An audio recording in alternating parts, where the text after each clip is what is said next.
열왕기하 10장 25절부터 36절까지를 같이 교독하겠습니다. 찾으신 대로 제가 먼저 교독하겠습니다. 번제 드리기를 다음에 예후가 호위병과 지휘관들에게 이르되 들어가서 한 사람도 나가지 못하게 하고 죽이라 하며 호위병과 지휘관들이 칼로 그들을 죽여 밖에 던지고 바알의 신당 있는 성으로 가서 바알의 신당에서 목상들을 가져다가 불사르고 바알의 목상을 헐며 바알의 신당을 헐어서 변소를 만들었더니 오늘까지 이르니라. 예후가 이와 같이 이스라엘 중에서 바알을 멸하였으나 이스라엘에게 범죄하게 한 느바스의 아들 여로보암의 죄 곧 베델과 단에 있는 금송아지를 섬기는 죄에서는 떠나지 아니하였더라. 여호와께서 예후에게 이르시되 내가 나보기에 정직한 일을 행하되 잘 행하여 내 마음에 있는 대로 아합 집에 다 행하였은즉 내 자손이 이스라엘 왕위를 이어 4대를 지내리라 하십니다. 그러나 예후가 전심으로 이스라엘 하나님 여호와의 율법을 지켜 행하지 아니하며 여로보암이 이스라엘에게 범죄하게 한 그 죄에서 떠나지 아니하였더라. 이때 여호와께서 이스라엘에서 땅을 잘라내기 시작하시니 하사엘이 이스라엘의 모든 영토에서 공격하되 요단 동쪽 길르앗 온 땅 곧 갓 사람과 로벤 사람과 므낫세 사람의 땅 아르논 골짜기에 있는 아로엘에서부터 길르앗과 바산까지 하였더라. 예후의 많은 사적과 행한 모든 일과 업적은 이스라엘 왕 역대 지략에 기록되지 아니하였느니라. 여호와 그의 조상들과 함께 잠에 사마리아에 장사되고 그의 아들 요아스가 그를 대신하여 왕이 되니라. 같이 읽겠습니다. 예후가 사마리아에서 이스라엘을 다스린 횟수는 28해이더라. 네, 기도드리겠습니다. 아버지 감사합니다. 주님, 우리를 이곳에 불러주시고 주님 자녀 삼으셔서 주님 그 사랑과 은혜의 음성을 듣게 하여 주시니 감사합니다. 주님 이 자리에서 저희들이 주님 말씀 들을 때 주의 영이 역사하셔서 그 말씀이 저희들 심령에 새겨지게 하시고 그래하여 그 심령에 새겨진 말씀을 저희들이 그냥 내던지는 말씀이 아니라 주님 그 말씀대로 순종하여 따라서 열매 맺는 말씀 되게 하시고 반석에 집을 짓는 저희들 될 수 있도록 주님 함께하여 주시옵소서. 부족한 종을 이 자리에 씌우셨사오니 함께하여 주시고 그냥 그대로 두지 마시고 여호와의 영이 말씀의 영, 진리의 영으로 함께하셔서 말씀 전할 때 주님의 영광이 나타나게 하시고 주님의 은혜와 사랑과 주님의 예정된 뜻이 전하여지는 시간 될 수 있도록 함께하여 주시옵소서. 주님 악한 것 틈타지 못하게 지켜주시고 주님의 성령이 말씀 위에 운행하는 시간 될 수 있도록 함께하여 주시옵소서. 감사드리옵고 예수님 이름으로 기도드리옵나이다. 아멘.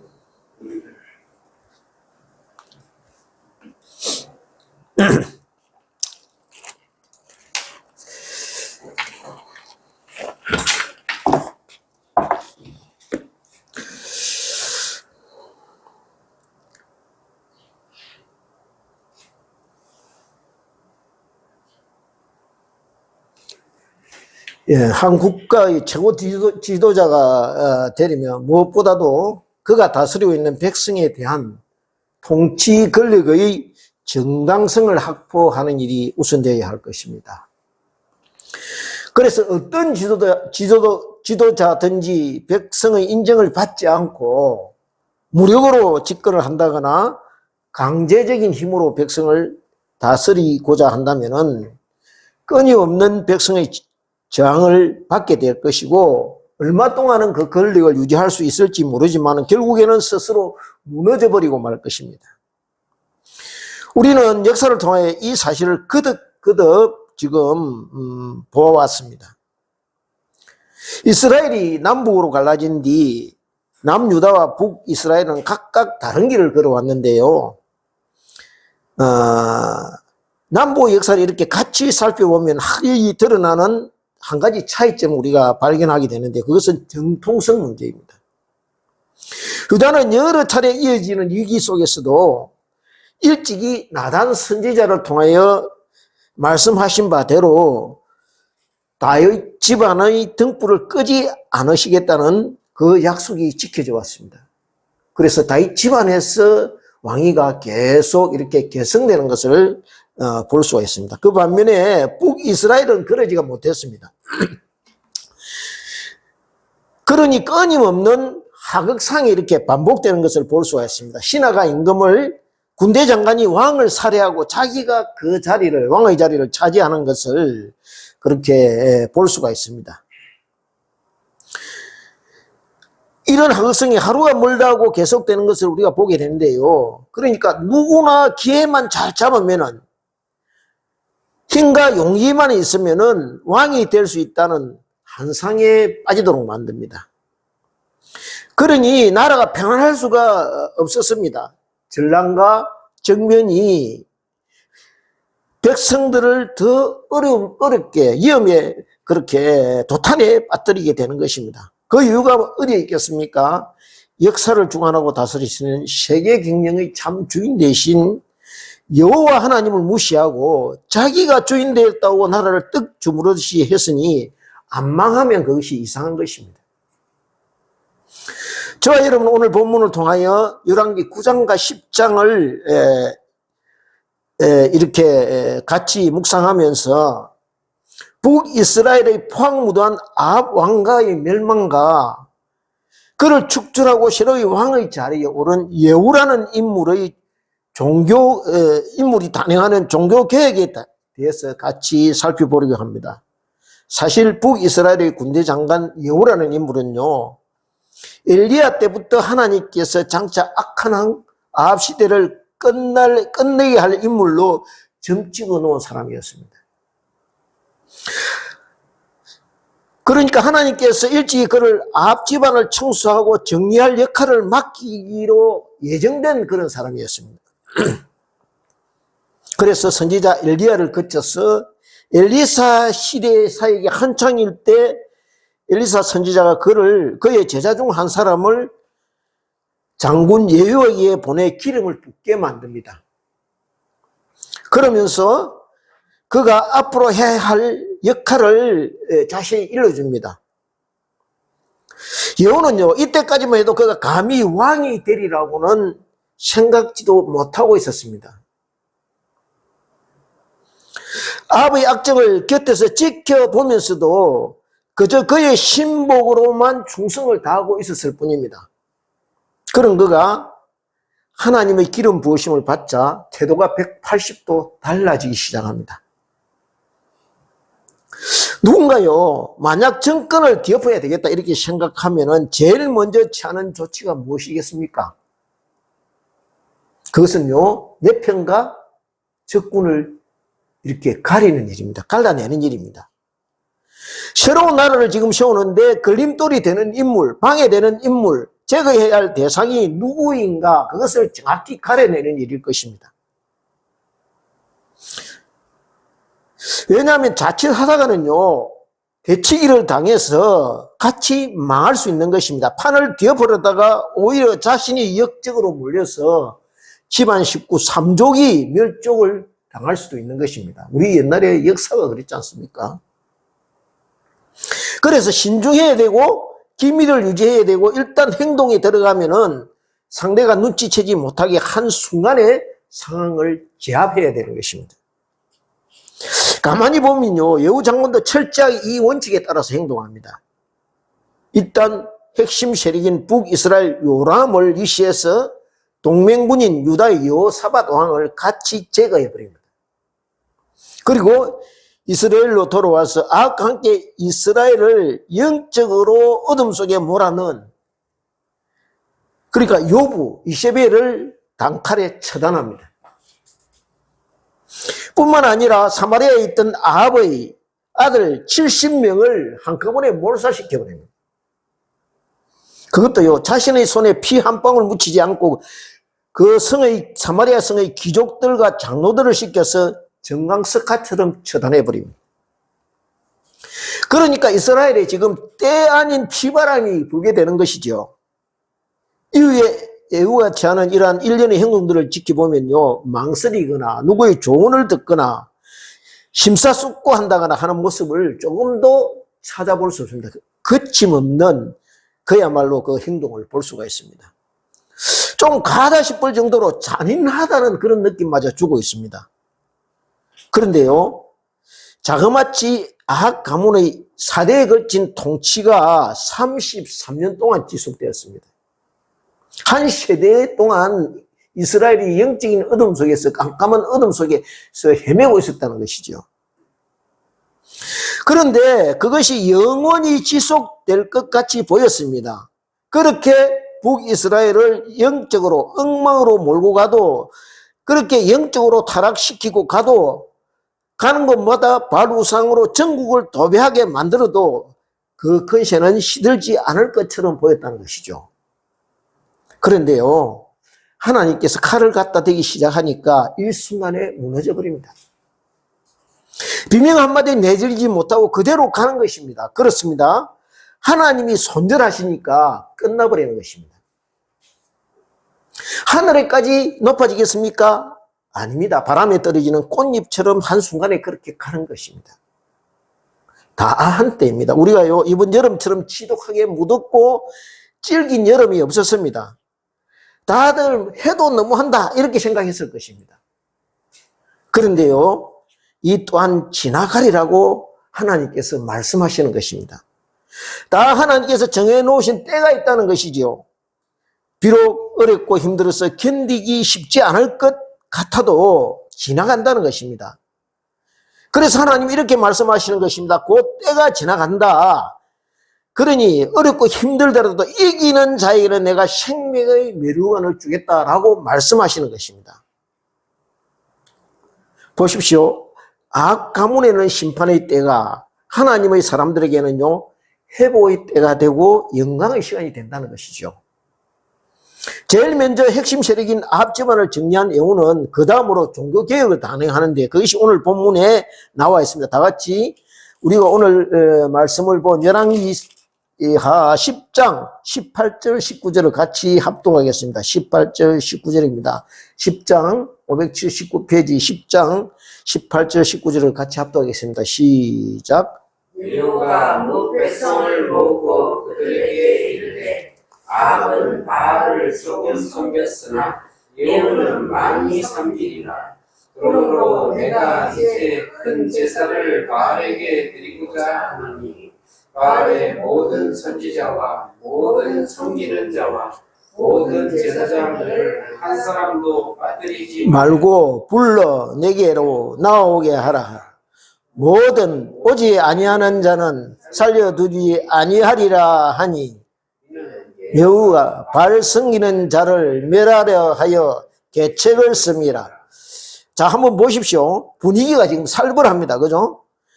여호가 어명을 내립니다. 그래서 바알 선지자, 바알 섬기는 자, 바알 제사장들 한 자리에 불러 모읍니다. 왜요? 일망타진하기 위해서입니다.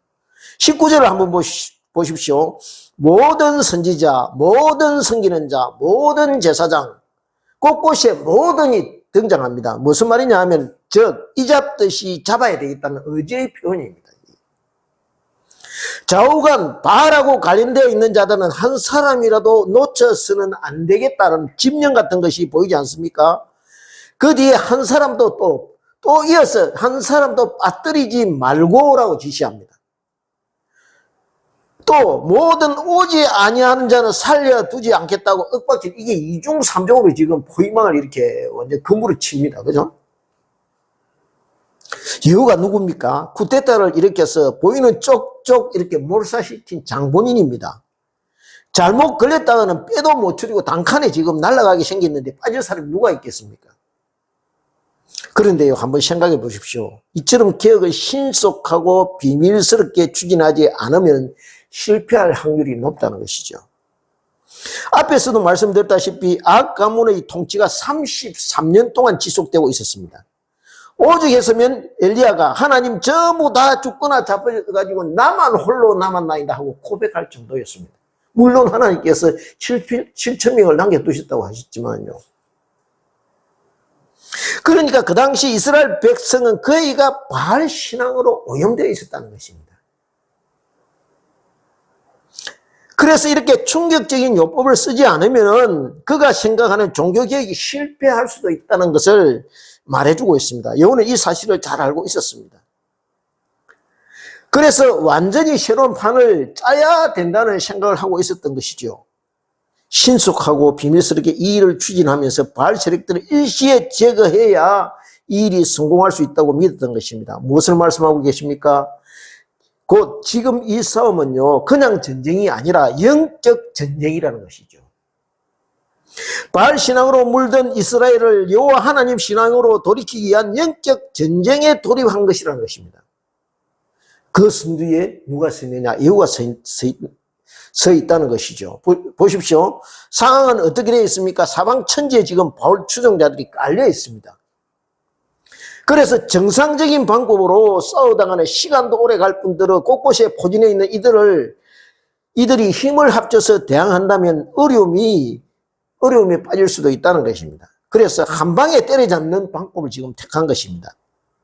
일시에 제거할 수 있는 계책을 세운 것입니다. 여호가 말합니다. 나도 바울의 열강 팬이다. 그러니까 지금 바울 신당에 새로운 왕으로 즉위식을 올리려 하니까 누구나 빠지지 말고 어떻게 참석해서 축하해 줘야 된다라고 말한 것입니다. 그리고 이 사실을 공포합니다. 그런데 이것이 사실 바알 추종자들 한 방에 잡기 위한 결정적인 한 방이었다는 것입니다. 그렇습니다. 저와 여러분은요, 영적인 전쟁을 할 때도 마찬가지라는 것입니다. 말씀과 기도로 무장해야 하는 것 당연합니다. 그러나 때로는요, 전략이 필요하다는 것입니다. 그래서 하나님, 우리가 영적인 싸움에 나가려고 하는데 우리 실력을 아시고 계시지 않습니까? 그래 필요한 지혜를 주옵소서. 이들을 한 방에 제압하고 승리할 수 있는 지혜를 주옵소서라고 기도해야 한다는 것이죠.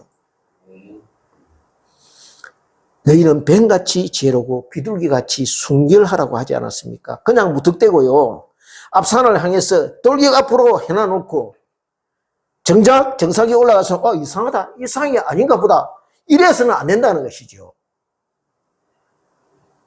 그래서 전도의 대상을 놓고 기도할 때도요, 주님 어떻게 접근하고 어떻게 대처해야 되는지 꼭 필요한 입술과 지혜를 허락해 달라고 기도해야 된다는 것입니다. 그 다음 22절을 같이 보겠습니다. 22절 같이 보겠습니다. 22절 같이 읽겠습니다. 시작. 여호와가 예복 맡은 자에게 이르되 예복을 내다가 바알을 섬기는 모든 자에게 주라 하매 그들에게로 예복을 가져온지라.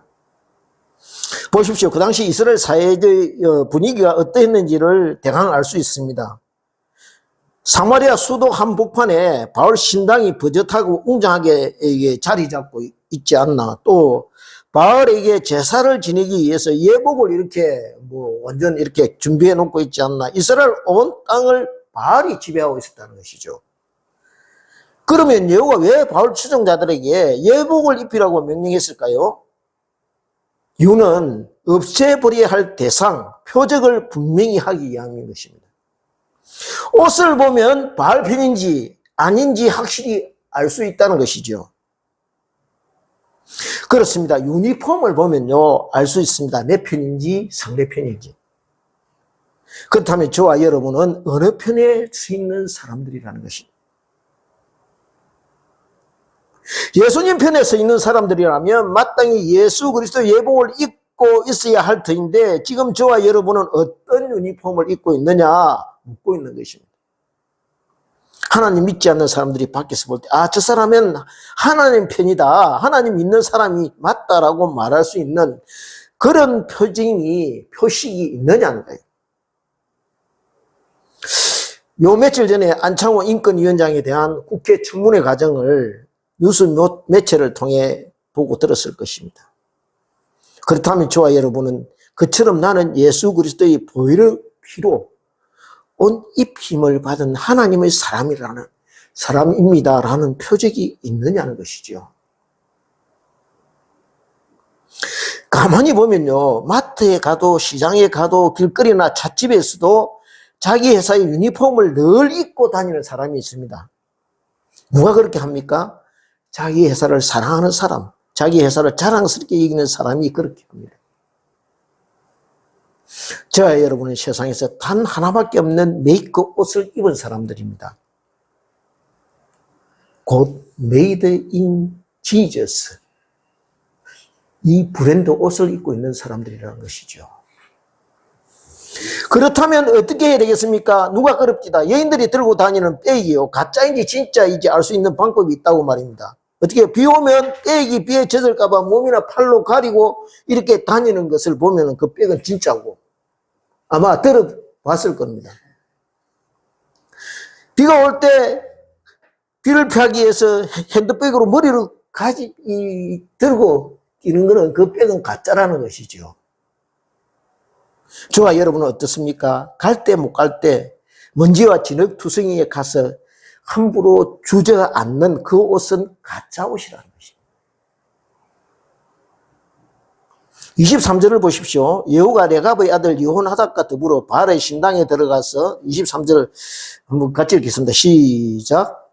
여호가 레갑의 아들 여호나답과 더불어 바알의 신당에 들어가서 바알을 섬기는 자들에게 이르되 너희는 살펴보아 바알을 섬기는 자들만 여기 있게 하고 여호와의 종은 하나도 여기 너희 중에 있지 못하게 하라 하고. 그렇죠. 여기 보니까 시편 1장 말씀과 같이 복 있는 사람은요, 서 있는 자리, 앉아 있는 자리가 악을 도모하는 사람과 다르게 되어 있다는 것입니다.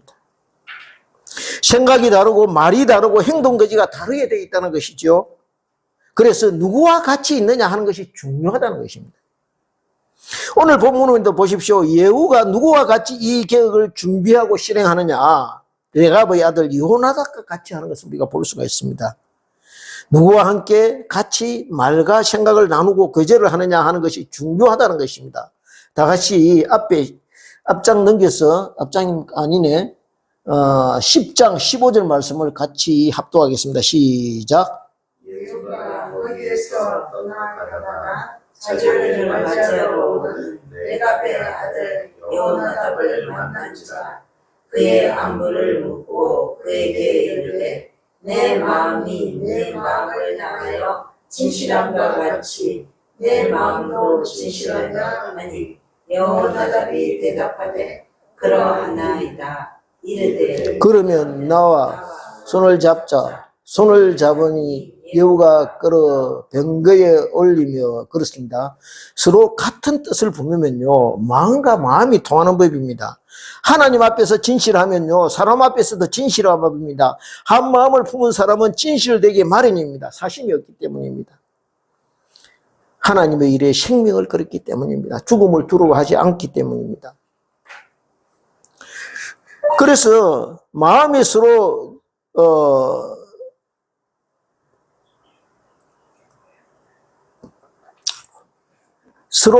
이 두 사람이 여호나답과 그러니까 이 여호가 서로 마음이 통했습니다. 그래서 여호나답이 여호를 만나게 된 것입니다. 서로 손을 잡습니다. 그리고 여호가 여호나답을 병거로 끌어올리, 이게 무슨 뜻이냐? 병거로 끌어올렸다고 되어 있어요. 무슨 뜻입니까? 같은 전사가 되었다는 것입니다. 이 전쟁에 어땠습니까? 같이 목숨을 걸었다는 뜻이에요. 전차에. 하나님 나라를 위해 같이 싸우는 전사가 되었다는 뜻입니다. 생명을 같이 나누게 되었다는 것입니다. 죽기를 각오하고 이 일을 이루기로 결정하였다라는 뜻입니다. 그래서 24절에 보면 여호가 말하기를 만일 바알 추종자를 한 사람이라도 놓치는 자는 자기 생명으로 그 사람의 생명을 대신하라고 말합니다. 그렇습니다. 영적 전투는요, 생명이 걸려있는 싸움입니다. 대충 하다 말고 협상하는 그런 싸움이 아니라는 것입니다. 피 터지게 싸워야 하는 전쟁이라는 것이죠. 씨를 말려야 하는 전쟁. 그래서 처철해질 수밖에 없다는 것입니다. 우리 모두가 전사가 되어야 한다는 것이죠. 바울은 에베소서 6장 10절부터 11절에 이렇게 말합니다. 끝으로 너희가 주 안에서와 그의 능력으로 강건하여지고 마귀의 계기를 능히 대적하기 위하여 하나님의 전신갑주를 입으라라고 말씀하십니다. 너희 힘과 능력 가지고는 안 된다는 것이죠. 그러니 하나님의 전신갑주를 입어야 한다고 말씀하시는 것입니다. 이처럼 하나님께서 맡기신 일, 악학 가문을 정리하고 가감하게 이스라엘이 종교개혁을 단행한 인물 여호에 대해서 하나님은 어떻게 말씀하고 계신지 보겠습니다. 30절입니다. 다 같이 10장 30절 말씀을 같이 합독하겠습니다. 10장 30절 같이 읽겠습니다. 시작. 여호와께서 예후에게 이르시되 네가 나보기에 정직한 일을 행하되 잘 행하여 내 마음에 있는 대로 아합 집에 다 행하였은즉 내 자손이 이스라엘 왕위를 이어 4대를 지내리라 하시니라. 그렇습니다. 하나님께서 그를 칭찬하십니다. 여호야 너 참 잘했다. 내 마음에 쏙 들게 네가 맡긴 일을 잘 처리했다. 하나님이 칭찬해 주십니다. 그런데 말입니다. 칭찬은 여기까지입니다. 그는 이처럼 열심히 하나님께서 맡기신 일을 완수했지만은 결정적인 부분에서 실패하고 말았습니다. 그것이 31절입니다. 31절을 다 같이 읽겠습니다. 시작. 그러나 예후가 전심으로 이스라엘 하나님 여호와의 율법을 지켜 행하지 아니하며 여로보암이 이스라엘에게 범하여 그 죄에서 떠나지 아니하였다. 여기에 떠나지 아니하였다고 했습니다. 아니, 떠나지 아니한 것이 아니라 떠나지 못한 것입니다. 왜요? 그것이 자기 신앙의 한계였기 때문에. 왜 떠나지 못했습니까? 북이스라엘 건축 초기에 여로보암이 단과 베델의 금송아지 우상을 만든 이유가 무엇입니까? 이스라엘 백성이 유월절 명절이 되면요, 유월절을 지키기 위해서 예루살렘에 있는 성전으로 올라간다는 것이죠.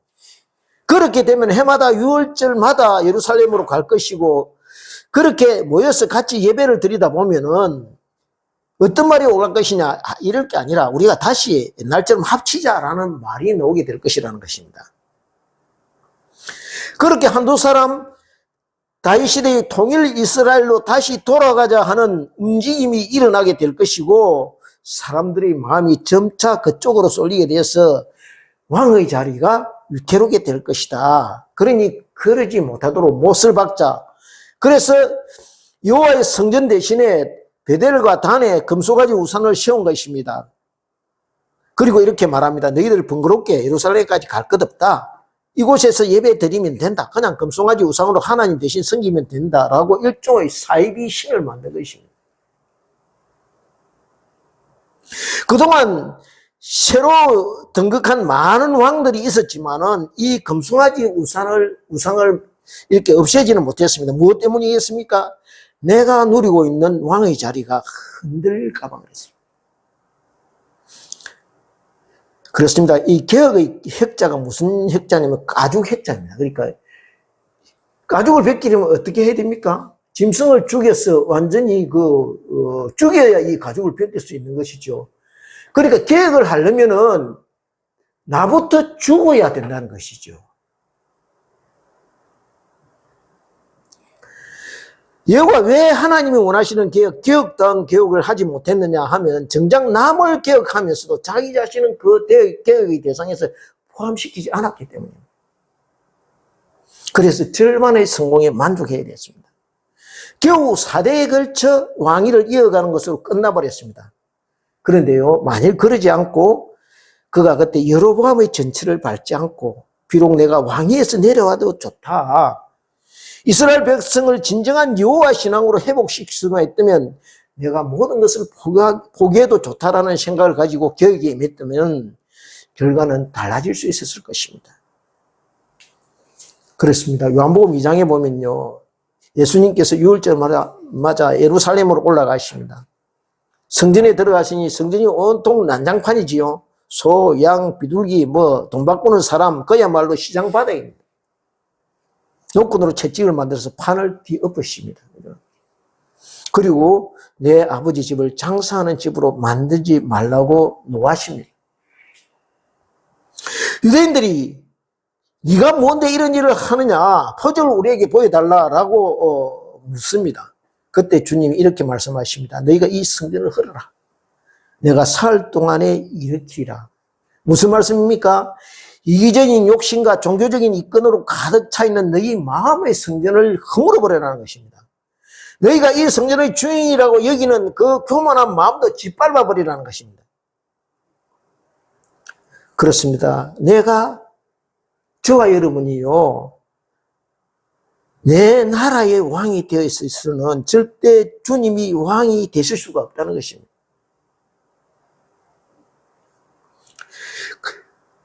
주님이 왕이 되진 그렇게 되어서는 절대 주님이 왕이 되신 하늘나라가 저와 여러분에게 다가올 수 없다는 것입니다.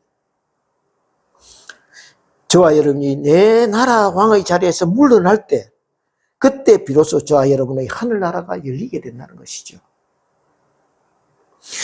이때껏 내가 세운 성전을 허물어 버릴 때, 내가 고집하던 내 나라를 포기할 때 주님께서 십자가를 통한 성전을 세워주시듯이 이기적인 내 나라, 탐욕의 내 나라, 세상적인 내 나라, 거만과 희영의 내 나라가 물러가게 될 때에 아름답고 영원한 소망의 나라가 다가온다는 것입니다.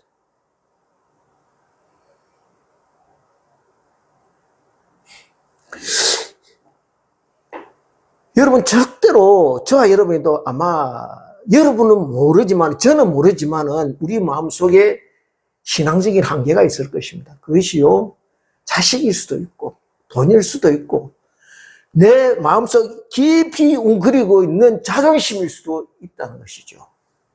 하나님, 이거는 안 됩니다. 그것이 금송아지라는 거예요. 그게.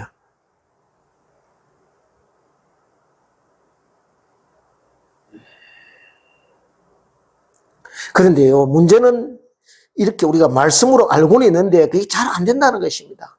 나를 포기하는 것이 쉽지 않다는, 그래서 주님 뭐라고 그러십니까? 나를 따라오거든 날마다 자기를 부인하고 자기 십자가를 지고 나를 따라오라고 그랬죠.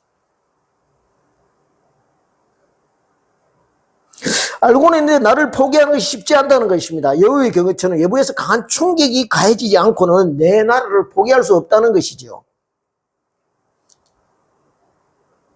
항상 들어서 알고만 했던 그 말씀이 많기로 저와 여러분 심령을 강하게 때려야 그 강렬한 내 분신 같은 기득권을 비로소 내려놓게 된다는 것입니다.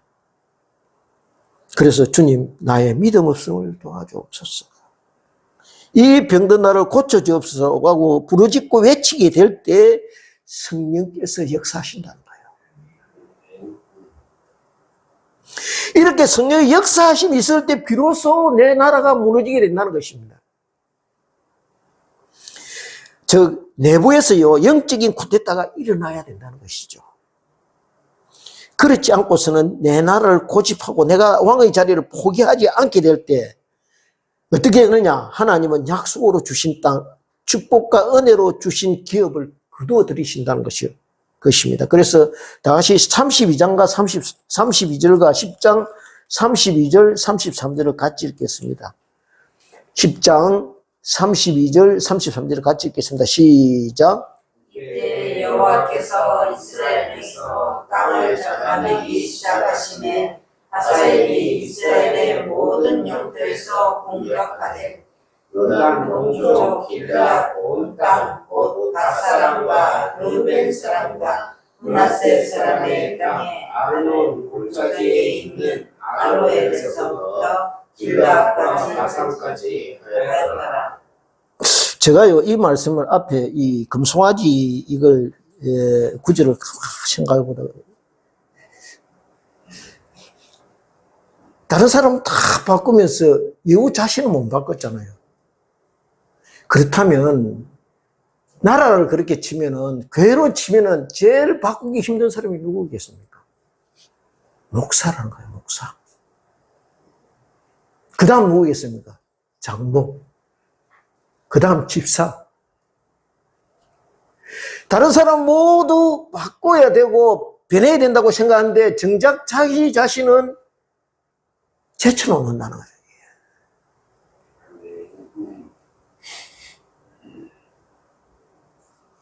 여기에 보니까요, 하나님께서, 지금,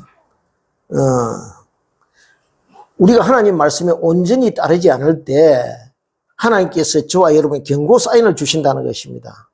어떤 경고 사인을 주십니까? 너 지금 잘못된 길 들어서고 있다라는 메시지를 주신다는 거예요.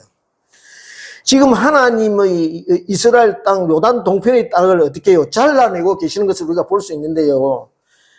그렇다면 우리가 생각하기를 하나님의 마음이 변동이 쏙 같아서 뭐 잘하면 좀 줬었다가 또 마음에 안 들면 그냥 가져가는가 이렇게 생각하기가 쉽다는 것이죠. 근데 그게 아니라는 거예요. 그렇게 해서라도 우리가 제대로 하나님 백성으로 살아가기를 원하신다는 거예요. 요단 동편 땅은요, 원래 약속이 없었던 땅이었습니다. 근데 하나님께서 덤으로 주신 땅이죠. 그래서 지금 하나님께서 무슨 말씀을 하고 계시느냐 하면 너희들 은혜를 잊어버리고 그렇게 자꾸 너희들 고집 부리고 나아당하는 장차 너희들이 지금 가지고 있는 약속의 땅 전체를 뺏길 수도 있다라는 경고 사인을 주시고 계신다는 거예요. 그렇게 되지 않았습니까? 나중에 그렇게 됐죠. 그러니까 경고가 들어올 때 재빨리 눈치채야 한다는 것입니다. 빨리 제자리로 돌아와야 한다는 것입니다. 왜냐하면 그것이 영원히 하나님의 자녀로 사는 복된 길이라는 거예요. 그러므로 저와 여러분이 혹시나 살아가면서 하나님께서요, 우리 목을 잘라내는 것이 보여지거든. 어떻게 해요? 퍼뜩 정신 차리고 돌아오는 저와 여러분이 되시기로 합니다. 아멘. 그래서 영원히 그럴 때 어떻게 해요? 영원히 하나님께서 우리의 왕이 되셔서 우리를 다스리고 함께 하시며 우리가 천국 백성으로 살아가는 행복하고 복된 믿음의 자녀들이 될 수 있다는 것이죠. 그러므로 저와 여러분 오늘 이 10장 말씀을 통해서요, 우리 안에 딱 핵심은 뭡니까? 나에게 절대 안 된다는 마지노선이 있느냐? 그거 무너뜨리라는 거예요. 그게요, 보통 사람들이 옛날에 깊은 상처나 내 자존심, 그것마저 무너뜨리라는 거예요. 그 다음에 두 번째는 뭡니까? 경고 사인을 주실 때 돌아오라. 이 두 가지만 확실히 기억하면서 복된 하나님의 자녀로 행복하게 살아가는 저와 여러분 되시기를 주님의 이름으로 축원드립니다. 기도하겠습니다. 아버지 감사합니다. 우리에게 말씀 주셨습니다. 주님, 저희들 속에 있는 것 하나님 말씀에 전심으로 따르는 주의 자녀 될 수 있게 하시고, 혹시 저희들이 가다가 실족하여 넘어질 때 하나님께서 우리에게 경고 말씀 주실 때 그 말씀을 아버지 하나님 그 상황을 믿음으로 받아들이고 빨리 제자리로 돌아오는 복된 자녀 될 수 있도록 함께하여 주시옵소서. 우리가 언제나 주님 말씀 안에서 주님 품 안에서 아버지 하나님 주님 주신 그런 복과 생명의 말씀을 누리며 살아갈 수 있게 하시고, 그래야 나날이 아버지 하나님 주님의 온전한 백성으로 그렇게 성장하며 자라나는 저희들 될 수 있도록 함께하여 주시옵소서. 감사드렸고 예수님 이름으로 기도드리옵나이다. 아멘.